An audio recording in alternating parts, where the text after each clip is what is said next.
is a monthly virtual speaker series in which we in New York State are calling on our colleagues from across the US and beyond to share their experiences and hopefully some advice in creating a circular building economy with deconstruction and building material reuse as an important cornerstone of this paradigm shift. I'm Gretchen Worth. I'm the project director of the Susan Christopherson Center for Community Planning, which is a founding partner of CROWD. The Christopherson Center works to support New York State communities in planning for a more equitable, climate resilient built environment. And so on behalf of CROWD, we're really pleased to welcome Stephanie Phillips from San Antonio's Office of Historic Preservation. Stephanie appearance here tonight is very timely, as San Antonio became the latest and largest city in the US to pass a deconstruction ordinance just a couple of months ago in September. Before we start, a couple of housekeeping details. We really value your time, particularly on a Monday evening, so we're going to keep this to an hour, including Q&A. And so as we're going through, please type your questions in the chat box and we will hope to get to those. We're also recording the session and we'll share that back out with everyone who's registered. So before we start, a few quick words about CROWD for those of you who might be unfamiliar with the work that we're doing. And so CROWD is about 2 years old. It's a network of partners who came together to work toward a more sustainable built environment in New York State. And so at the core of our efforts, we are supporting and advocating for deconstruction and building material reuse in New York State, rather than demolition and the creation of vast amounts of building waste that go to our landfills. And so our hope is that with the adoption of local and state practices and policies around deconstruction and building material diversion, that we can create a circular building economy in the state, and that we can all recognize the environmental, cultural, and economic values of that circular economy. So we are a group of preservationists, planners, architects, policymakers, salvage and reuse professionals, university faculty, students from Cornell, and a lot more people from all across New York State. CROWD stands for Circularity, Reuse, and Zero Waste Development, and you can get a lot more information about us and the work that we're doing on our website, crowd.org, CROWD with a 0 for Zero Waste Development. On that website, you can learn more about deconstruction and the efforts that we're making to support efforts toward deconstruction. You can learn about our various founding partners and the role that they play and the work that they do. You can learn about CROWD events, such as our next CROWD conversation is in early December with Sean Wood from Portland, Oregon. Portland is considered a leader in deconstruction policy and practice. There's also some great resources that you can access free of charge, including guides, resource guides, and so on. So we hope that you will check out our website. And so with that, I'd like to turn it over to our moderator for the evening, Wyeth Augustine Marcial. Wyeth is an industrial designer currently pursuing a master's in regional planning at Cornell University, where he focuses on waste and material management. Wyeth has previously worked on efforts to reduce and manage food, plastic, and textile waste. While at Cornell, he has supported CROWD by creating visual media, researching deconstruction policies, and assembling a recommendation guide to support deconstruction and reuse in Ithaca, New York.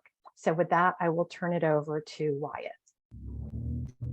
Great. Thanks so much, Gretchen. And hello again, and welcome to the first ever CROWD conversation. We're so glad to have you here and to learn more about the city of San Antonio's path to deconstruction ordinance. But before we get started, seeing as most of CROWD is based in Ithaca, New York, I'd like to begin with a brief land acknowledgement. And so Ithaca is on the traditional homelands of the Gayacono, also known as the Cayuga Nation. The Gayacono are members of the Haudenosaunee Confederacy, an alliance of 6 sovereign nations with a historic and contemporary presence on this land. The Confederacy precedes the establishment of Ithaca, New York State, and the United States of America. We acknowledge the painful history of Gayacono dispossession and honor the ongoing connection of Gayacono people, past and present, to these lands and waters. And I also have the pleasure of introducing our speaker tonight, Stephanie Phillips. And so Stephanie Phillips, AICP, is the Deconstruction and Circular Economy Program Manager for the City of San Antonio Office of Historic Preservation. The program aims to maximize material salvage and reuse opportunities from older structures while advancing the city's climate action, affordable housing, and workforce development goals, all through heritage conservation lens. Stephanie is a Build Reuse board member and serves as the Waste and Consumption Issue Lead for the Climate Heritage Network. And so again, if you have any questions during the presentation, feel free to add them to the chat. There will be a question and answer at the end, and I'll be able to repose them to Stephanie. We'll be accepting questions throughout the presentation and the Q&A. And with that, I'll pass things off to Stephanie. Thanks.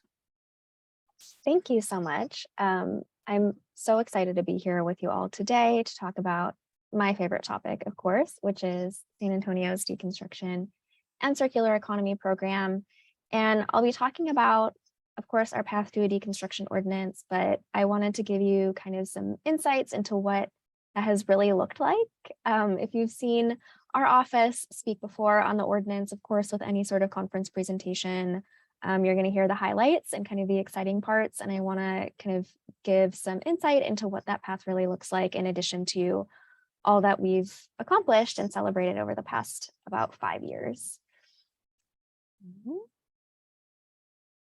So, but first, I want to show some photos that we've been taking over the past about week and a half. At this very moment in time, we are hosting Repurpose Savannah. This is May. Some of you may know May Boley from Repurpose Savannah. They're a deconstruction nonprofit out of Savannah, Georgia. And we, as the city, hired them to come to the city for almost 3 weeks to train deconstruction contractors. And they're not existing deconstruction contractors. They're general contractors or demolition contractors, or even people that have no construction background that have an interest in learning how to do this work the right way to offer it as a service to San Antonio and the community. So I'm just like on a high right now. So if I'm getting off like weird energy, it's because I'm really excited, but it's because of this, you know, they're incredible teachers. And here on the left is a picture of literally like taking apart a full wall with a forklift, and, you know, they deconstructed it on the ground. A few more photos. So yes, shot from above on the roof. Just on Friday, they pulled off a gable end here to get to the roof rafters. This house here on the top right actually was on fire for a little bit. So we have like 3 houses that we're taking down in 3 weeks, and they all feature kind of a different common condition. One is that it was largely untouched. The other was that there was a lot of like new materials introduced, like drop ceilings, vinyl tile, drywall. And then of course, this other one was on fire for a little bit. So we're getting a good spread of what deconstruction means in different situations, and kind of arguing against the idea that everything is a quote unquote total loss. In the bottom left here are pictures of UT San Antonio students. An architecture studio actually came out to the site and got to work. They denailed and did some site organization and actual deconstruction work, which is really exciting, similar to what's happening at Cornell. And then I literally took this picture here on the right today. It's evidence that this like weird shingle thing, we need to do some more research on this product from Texaco, which is super random, was used as like insulation or shingling in the wall that we were deconstructing today. So super exciting. This is a big major component of the city's efforts to advance deconstruction, is our commitment to deconstruction contractor training. But of course, as mentioned earlier, I'm largely here to talk about how we got to this point. On September 8th, 2022, just a month and a half ago, the city adopted its first deconstruction ordinance, and San Antonio became the largest city in the country to do so, and the first really to lead an ordinance effort through a historic preservation office and actually have the ordinance be administered by a historic preservation office instead of an office of sustainability or development services, things like that, which is very exciting. And we're actually in the middle of the first phase. It took effect October 1st of this year. It only applies to city order demolitions. If the city declares a building a nuisance and it needs to come down, If it falls within the parameters that are on the screen, the building needs to be deconstructed, and that will expand to all demolition requests, both city and private. Can be anyone, property owner, developer, contractor wanting to remove a building. If it's a residential structure defined as fourplex or smaller, built in 1920 and older, or 1945 and older, depending on where it's located, it will have to be fully deconstructed. So that's a big reason why we're having deconstruction contractor training right now, is we're scaling up the workforce to meet that inevitable demand that's going to hit in January. But I also want to emphasize that, everyone starts somewhere. And I like to show these pictures because the reality of widespread demolition is still very much a reality in San Antonio. That doesn't change when an ordinance is adopted, and it's not going to really change for a while on a large scale. But these are all photos that our staff has taken in the aftermath of demolitions. And I like to show these to emphasize that, this is still our reality and we have a long way to go, but we're taking steps to kind of mitigate that. And it's always been important for us to document kind of what this looks like, to be able to show that to our community in the context of, hey, you don't actually have to throw all of that away. It could be used in so many different ways. And this is very timely as well. If you look on the date here, November 3rd, 2016, Shannon Shea Miller is the director of our office.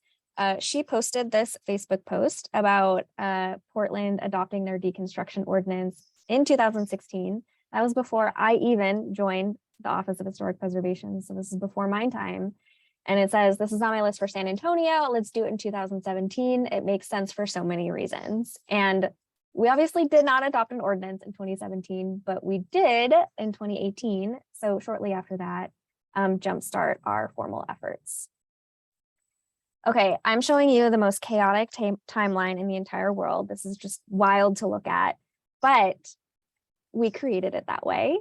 This is actually a slide that we showed our council committee and ultimately our city council when we were considering ordinance adoption earlier this year, because we wanted to really emphasize that this isn't just something that we've been talking about for just some time. And it also hasn't just been talking about a deconstruction policy or an ordinance. It's been so much more than that. So back in 2017 is when things really got kicked off.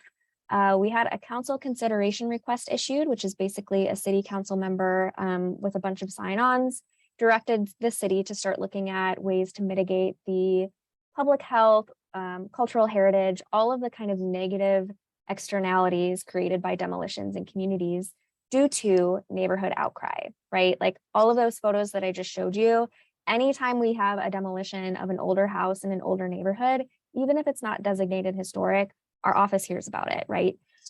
So our office was a natural one to kind of field this, and we took it and ran with it because Shannon envisioned it years ago.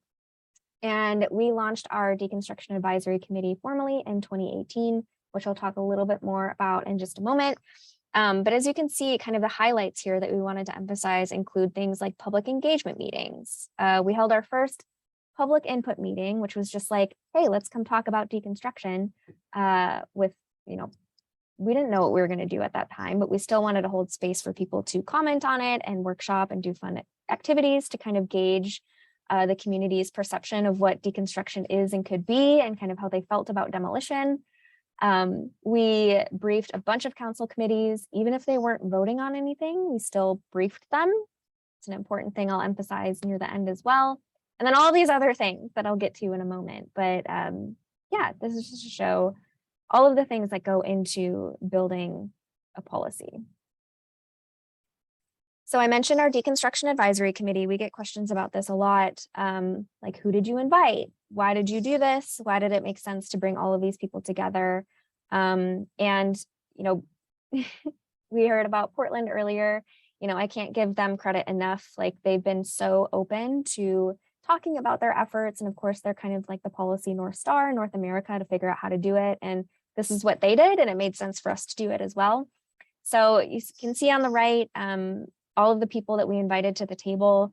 Something that I sometimes hear is like, well, does it make sense to bring demolition contractors or developers or people that would be hostile or adversarial to the adoption of a deconstruction ordinance? And to that, I say, yes, absolutely, yes.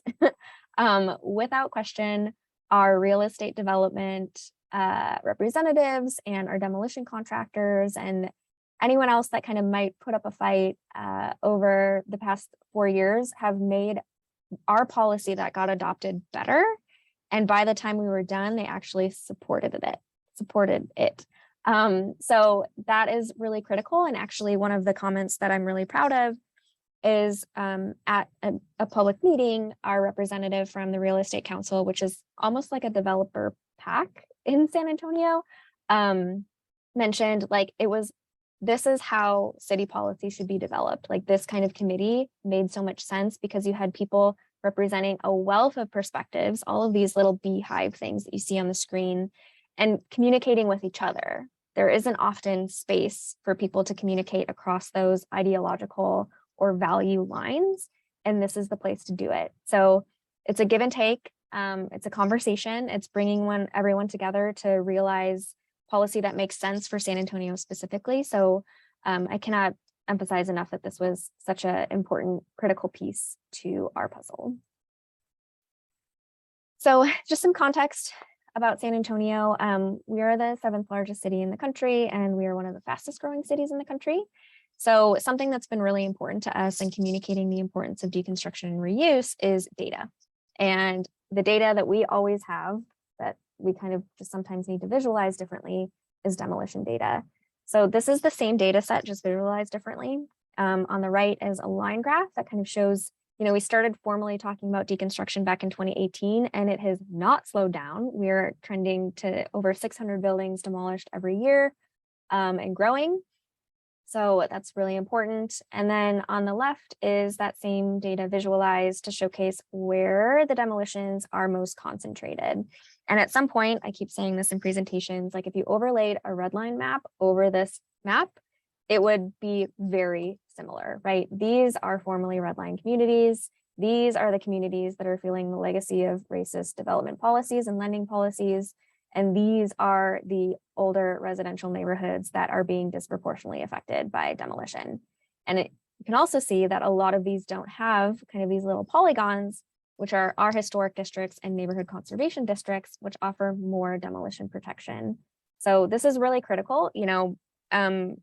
Our office may not have review purview over properties, exterior changes to properties that aren't designated historic, but that doesn't mean that they're not worthy of preserving, right? So all of this is critically important to us. And this map here, this heat map we created it, oh my gosh, like 3 or 4 years ago, and we use it still to this day because it's so powerful. And it's really just taking addresses, putting them into ArcGIS and visualizing it and putting it in a presentation. So highly recommend that. Something else that's also really important here is that we weren't just talking about deconstruction policy in a bubble. We were talking about it in the context of other major city plans and goals and developments concurrently. So for example, here is an excerpt from our Climate Action and Adaptation Plan, which was adopted in 2019. And I've starred some of the areas that either reference deconstruction explicitly by name or talk about advancing the circular economy or reducing landfill waste. And we actually worked with our Office of Sustainability and their consultant while they were developing this to explicitly put in deconstruction. Like when they put this together, it was 2018, like when we very first started talking about it, and we're just like, put it in there. This is really important because now until 2050, because that's when our climate action plan goes till, we can point to this and say, this city council adopted this climate plan. It says deconstruction is a way to mitigate waste and advance circularity. Like this has been key for us, and something I always emphasize to other communities looking at exploring this is you don't have to innovate in a bubble. It's really, really important to kind of plug into other major efforts that are going on in the city. And another good example of that is affordable housing. So San Antonio, this is like the policy topic currently in San Antonio and has been for several years. It's the highest priority for our mayor. So it's been really important since, we started to connect deconstruction to affordable housing, which for some people there might be a kind of an assumed conflict there, but we see very clearly how this connects. And something that we commissioned a study called Opportunity at Risk back in 2019 that looked at the role that older affordable housing stock played in providing affordable housing in San Antonio. And these kind of, headlines and bullets that you see on the screen, yes, this talks about the, endemic issue of demolition, but these can also be used to communicate why deconstruction is important if a building removal has to occur. And I'm going to show just some images from that report that kind of speak to this. So there's a higher concentration of pre-1960 parcels, meaning older housing stock built before 1960 in our downtown core, which makes sense. We developed that way.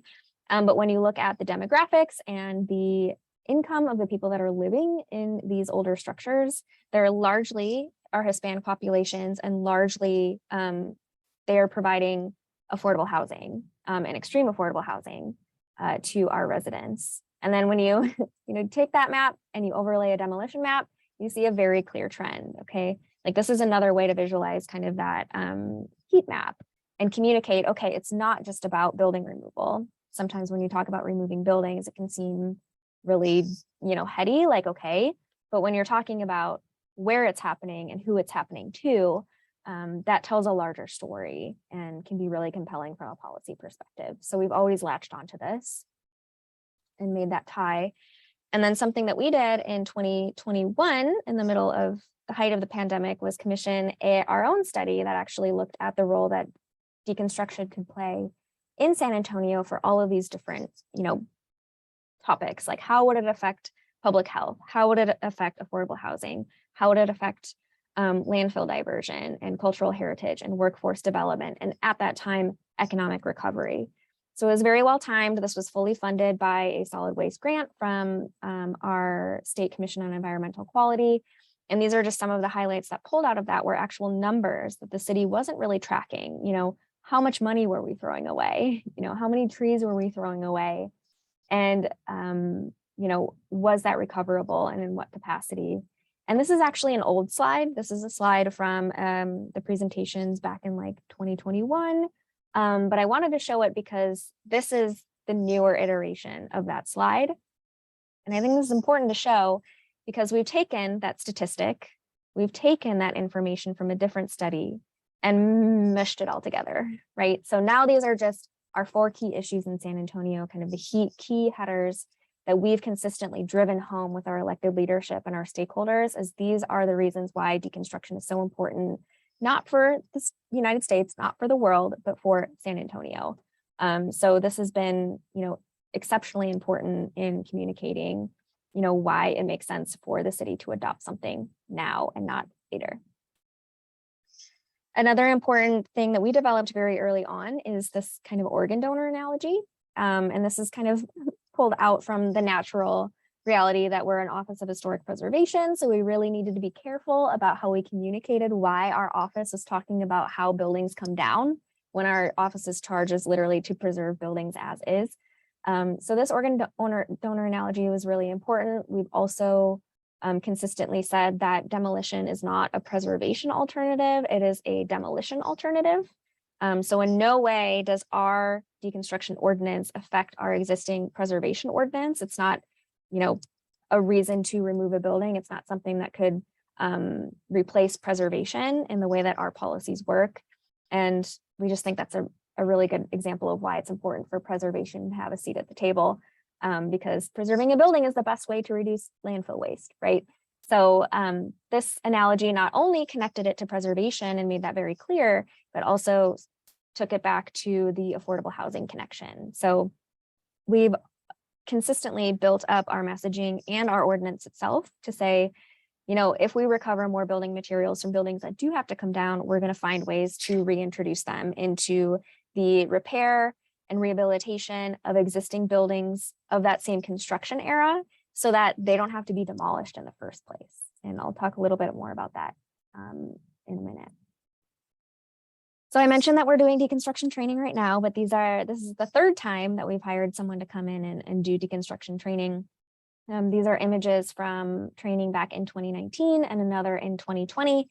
So we knew very early on that we couldn't reasonably expect that, deconstruction could happen at a wider scale that would be triggered by an ordinance without training people to be able to do that work and to do that work well and to do it affordably. So we've been building this up for several years.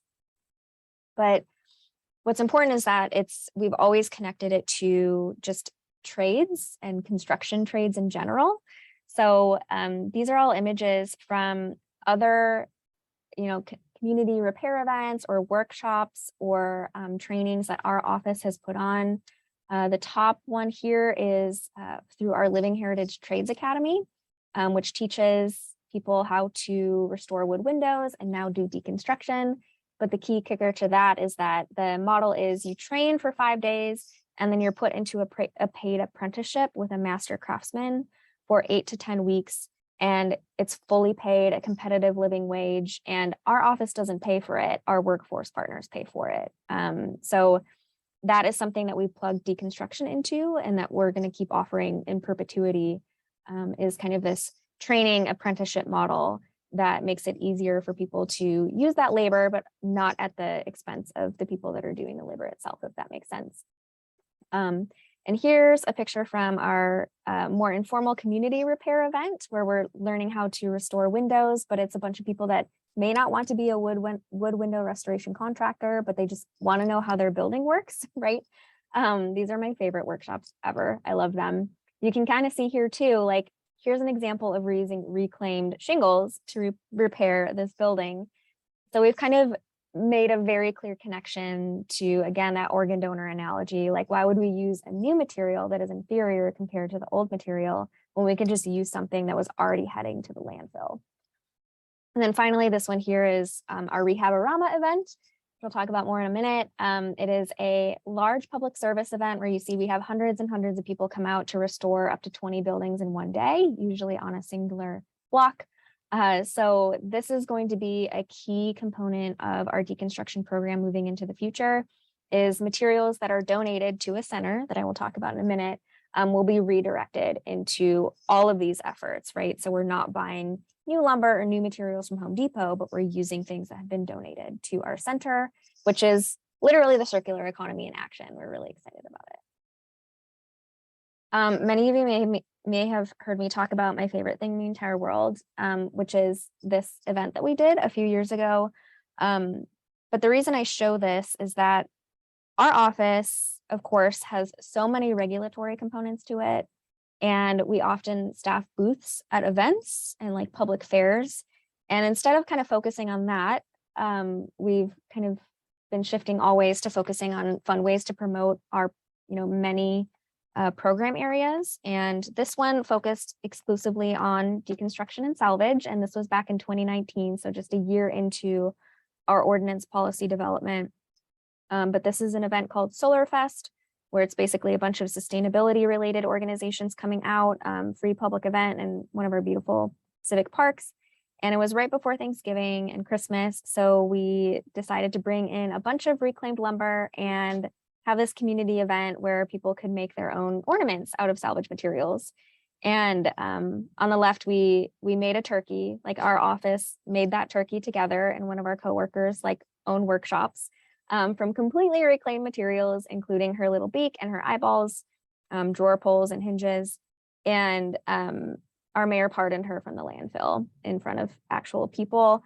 And that's my favorite thing that's ever happened. Very Parks and Recreation of our office. But it just goes to show, I think, that thinking creatively about what it means to be a service to the community is also this. And it was also a very subtle way to say, hey, have you thought about deconstruction and salvage? Look at all the possibilities. Here's our website. So it's definitely garnered consistent interest in our programs and brought in new people to the conversation. We also committed to engaging locally and nationally across sectors. It's really, really important to us to not just be the preservation office trying to do deconstruction. It needs to be all of our offices doing deconstruction. So right before the pandemic, we invested in what we called a deconstruction think tank, where we brought in Sean Wood from Portland, one of the contractors that started in Portland in response to the ordinance, and representatives from Pittsburgh, Seattle, Atlanta, and the Bay Area to talk, kind of have this intensive conference of what deconstruction might look like in San Antonio. And the image on the right is a picture from the public component of that, where we actually had Sean and David from Goodwood in Portland give a lecture on what deconstruction was in Portland to a sold out audience at our AIA chapter's office. So every opportunity we had to do a public engagement event, bring people in, invite people into the conversation was priority for us. And this is just a list of like all of these different organizations locally that we either presented to or invited to or engaged, including realtors, architects, our chambers of commerce, American Planning Association planners, recycling professionals, Sierra Club, USGBC, just as many people as possible, like inviting them again into the conversation and to be part of our network and give us feedback on why it was really important to us. Now, this is our newest baby, part of our program, the Material Innovation Center. We actually are having our groundbreaking event tomorrow. So we'll have the mayor, the city manager, several council members out to kick off this center. And it's not a real groundbreaking because the building already exists, but we're going to celebrate that we're about to rehab it and bring materials to the center. So this is the one where people can donate materials that they pull out of deconstruction projects or renovation projects, really any building materials that meet the parameters of our donation guidelines to our center to be reused in affordable housing projects or, big community events like Rehaborama or trades education. And you can see kind of the partners that are represented here.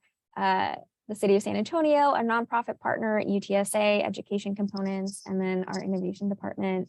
And then Port San Antonio, this is actually where the site is located. It's on a former decommissioned Air Force base that is now like a cybersecurity tech innovation campus. Y'all can visit their website to see what I mean. But they were faced with a little problem that we did not see as a problem. We thought it was like the coolest thing ever. Instead of, there's a lot of focus on new building in this area, but there is this outstanding example of a former military housing area for the generals that worked at Kelly Air Force Base in the 1920s and 30s.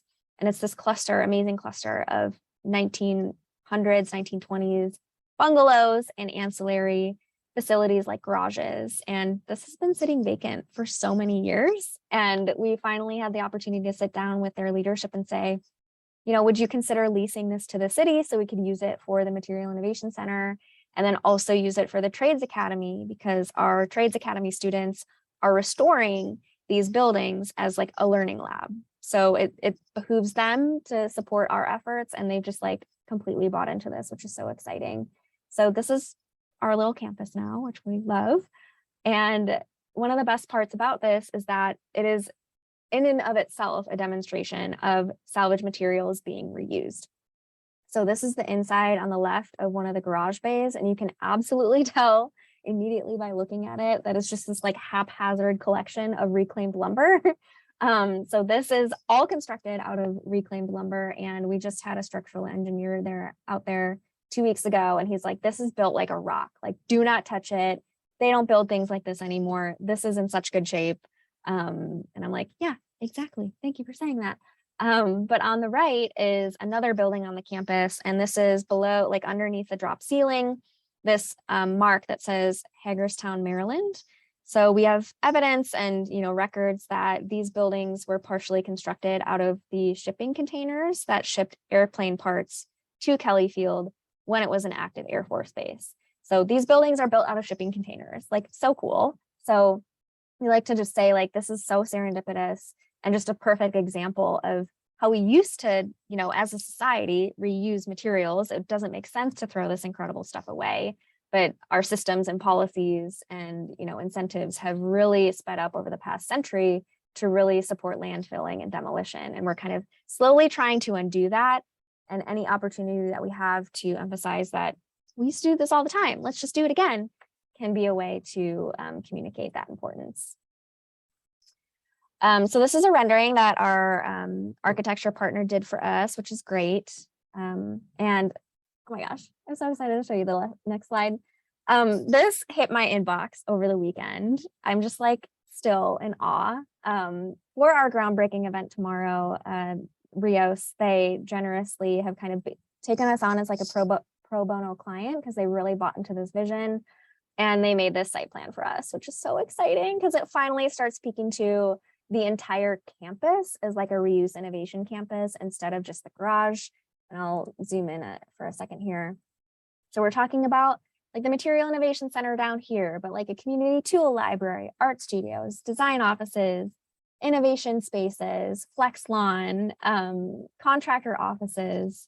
It's just amazing. So we're really excited for like the next like year and a half to really see how we can get stakeholder buy-in to kind of make this a reality. But I also want to emphasize too, because you may think about this and like, oh my gosh, we could never find space like this in our community. It is very like out of the box to be thinking about like houses as spaces to receive materials, right? You kind of think of like a really large warehouse space.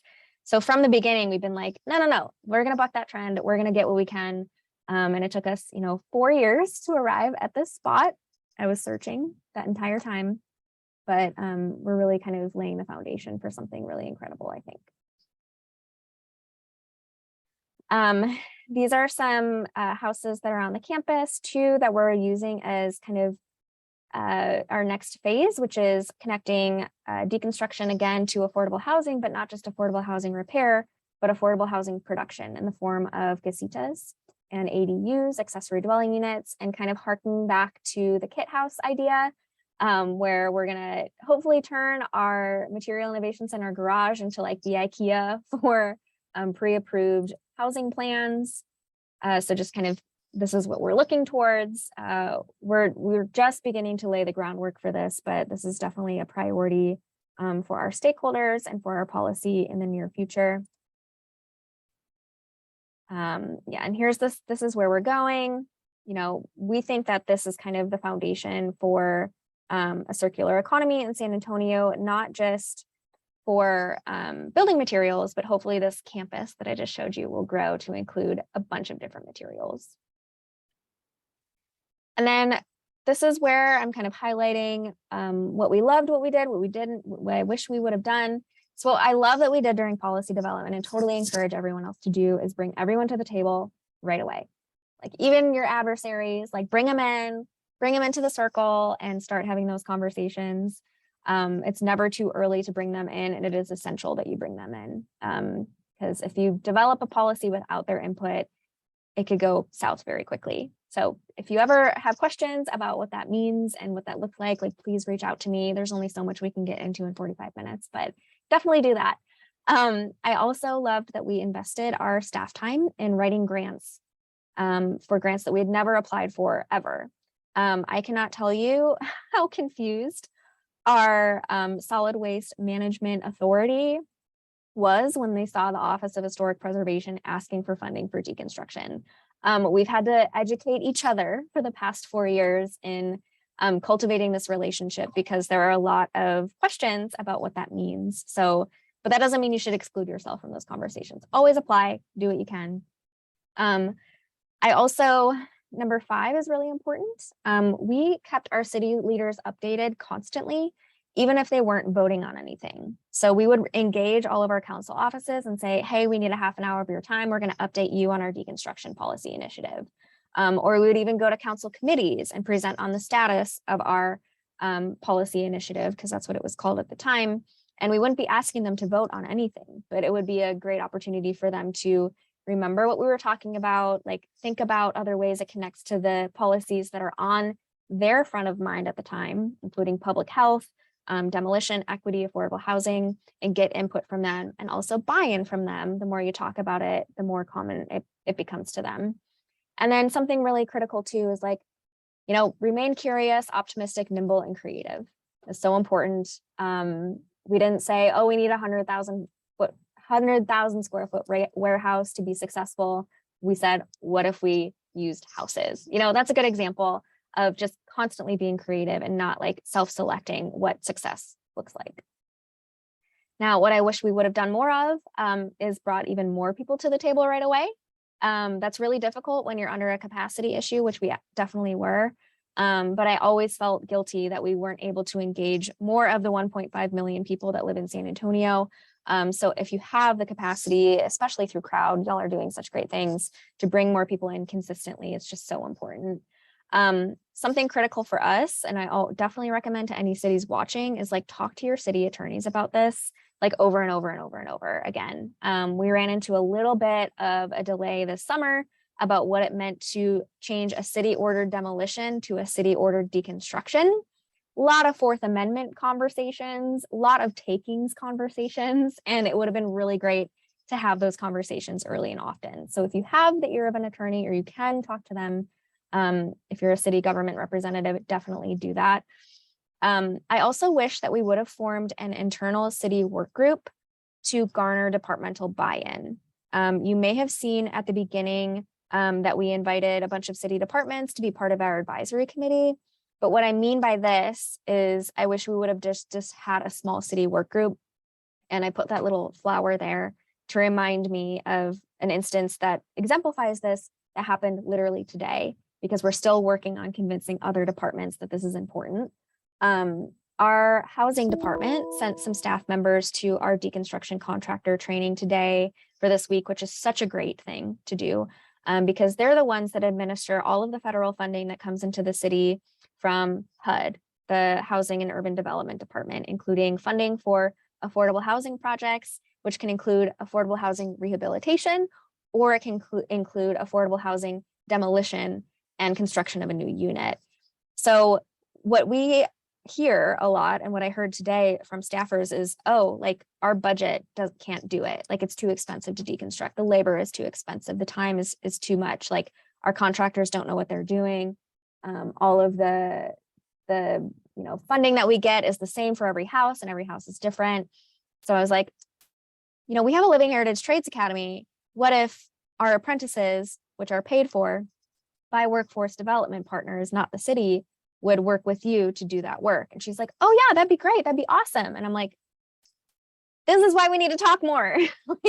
And also why we all need to have the mindset of, we can't just stop talking about it because it's hard or because we haven't done it before. Like we need to think about ways to make this system more equitable for everyone. You can see me getting worked up because sometimes I get really impatient, but we're still pressing on.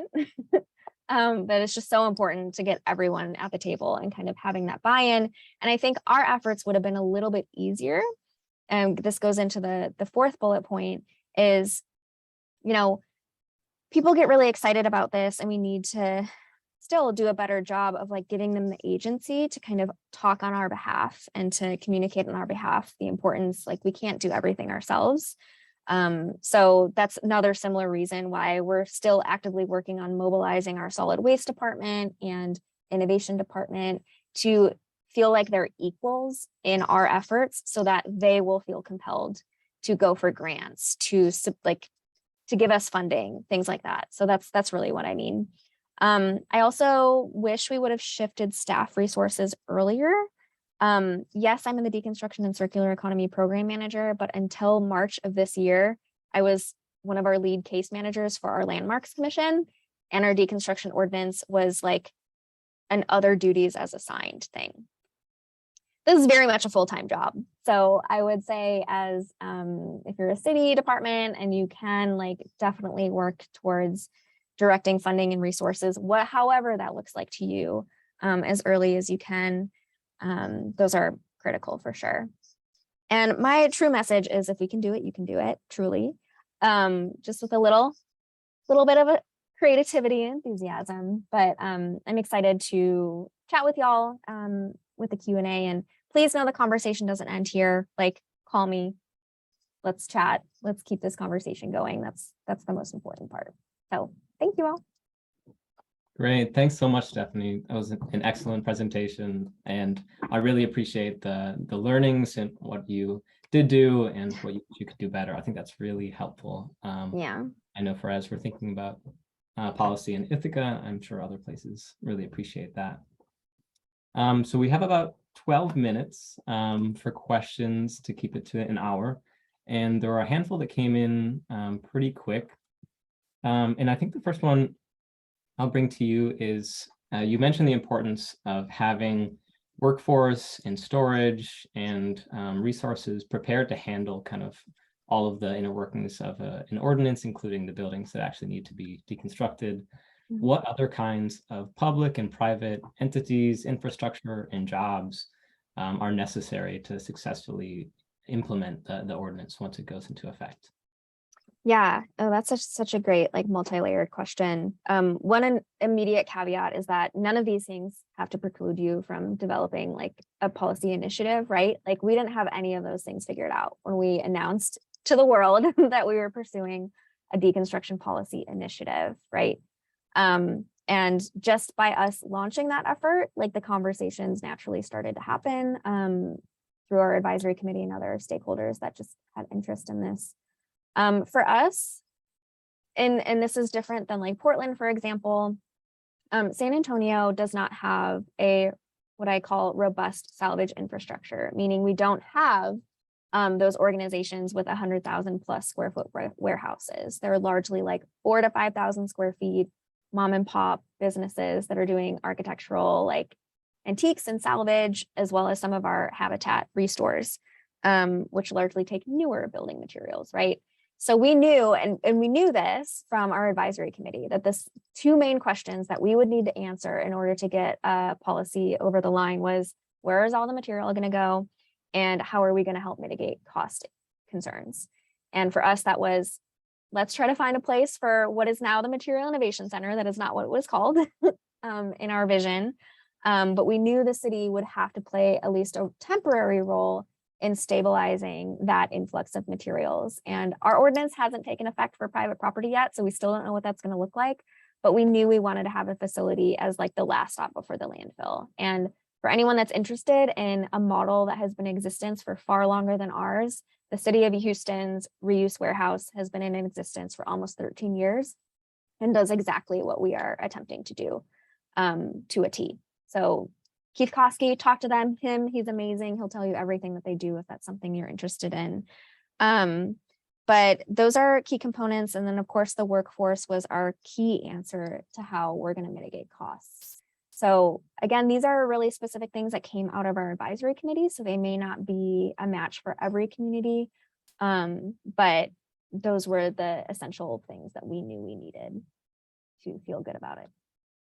Great, thank you.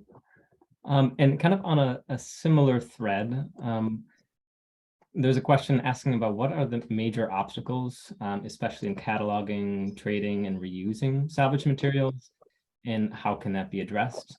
For example, how do we ensure quality of salvage materials that are safe enough for new affordable housing? Mm-hmm. Yeah, so I don't have an answer to that because we're still figuring it out, which is exciting. That is our new adventure. But I mean, something that we are setting up are donation guidelines, again, under the support of the City of Houston. They don't accept just like any materials, right? It's like any other salvage place. They'll have guidelines on what they'll accept and in what condition they'll accept it.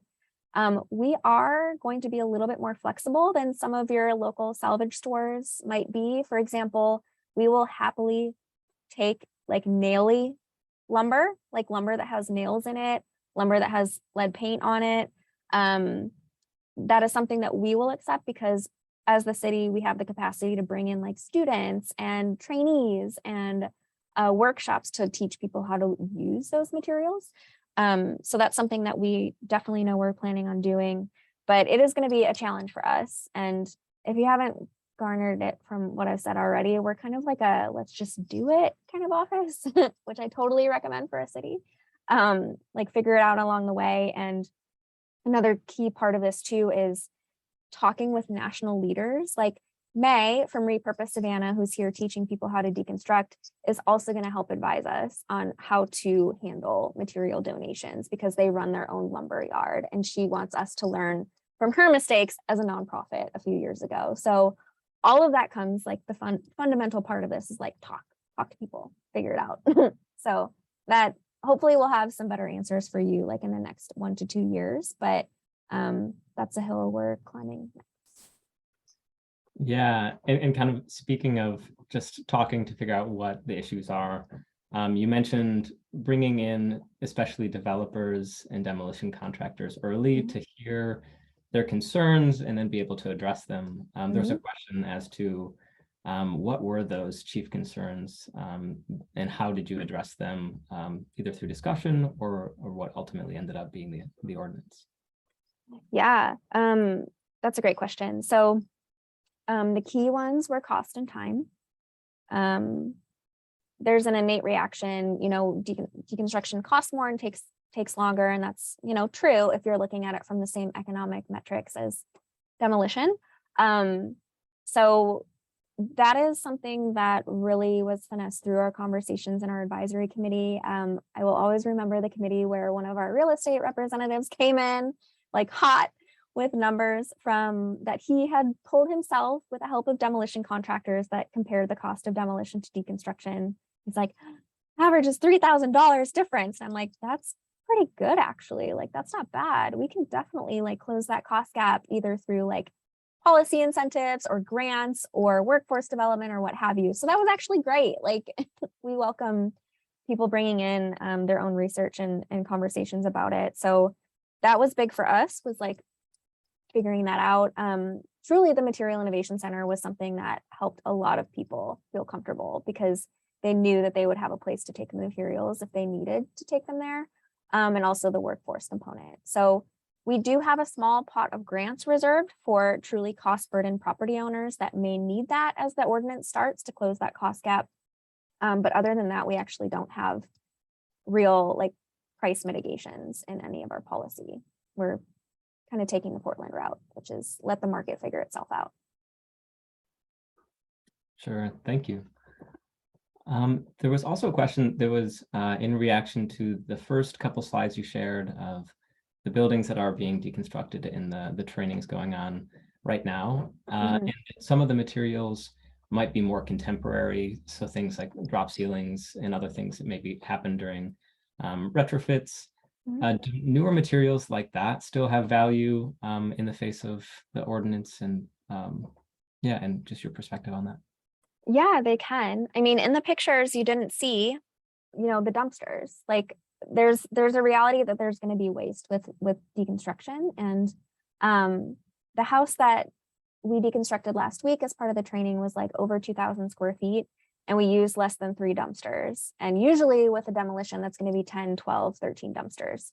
So you're going to have waste. And a lot of the waste that we did throw away was the drop ceiling, the drywall, which in some areas maybe like a lot of it too is recycling economics. Like we don't have a place for those to go that can be cheaply or economically reused yet.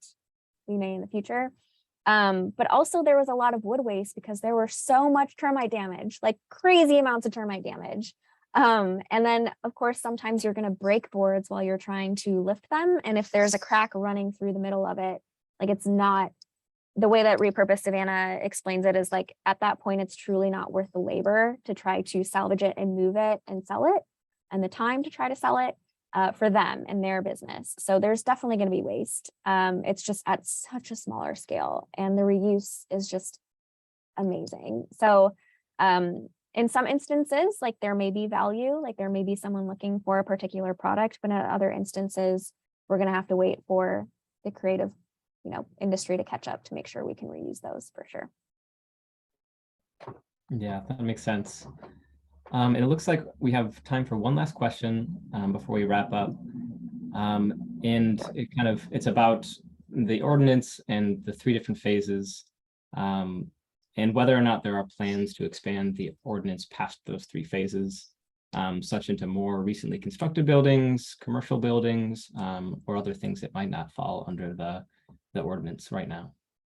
Yes. So actually, at the very beginning, we were really committed to trying to include commercial structures. And that is a concession that we made through our advisory committee process. There was like a deal breaker, especially for our development and real estate committee people. And they have a point, right? Like the bigger the building gets, the more commercial structures you deal with, you're largely in San Antonio, at least, dealing with more masonry or limestone, which has a lot of mortar and that can take a lot more time. So we do anticipate, hopefully in the future, like after we see how these phases play out, reconsidering an ordinance that will expand it into commercial or into newer construction, but not currently.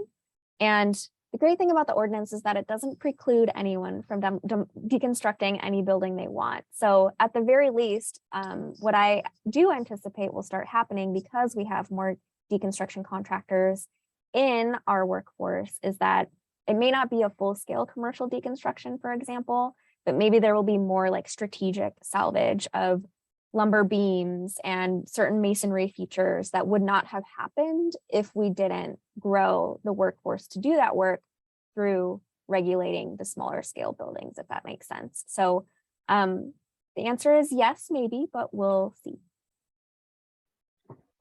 Great. And I think that's a great way to close. And so thank you so much, Stephanie. I want to remind everyone that there are 2 additional crowd conversations on the calendar, with the next one coming up on December 5th. And that is with Sean Wood from the city of Portland, who has been referenced a handful of times, and Portland is another municipal leader in deconstruction. And so we really hope to see you there as well. I just sent a link to that in the chat. If there are any additional questions, you can share them to info@crowd.org. That's also in the chat. And we'll make sure we can forward those on to Stephanie or field them in any other way. And so thanks again, Stephanie. And thank you to Galiva Anjum, the program assistant for the Christofferson Center, for managing the program. And again, if you have any further thoughts, please send them our way. Thanks so much for coming. And good night, unless you have any last words, Stephanie. No, choose to reuse. You can do it. I'm your cheerleader forever, everyone. So thank you so much for having me and have a wonderful evening. Great. Thank you.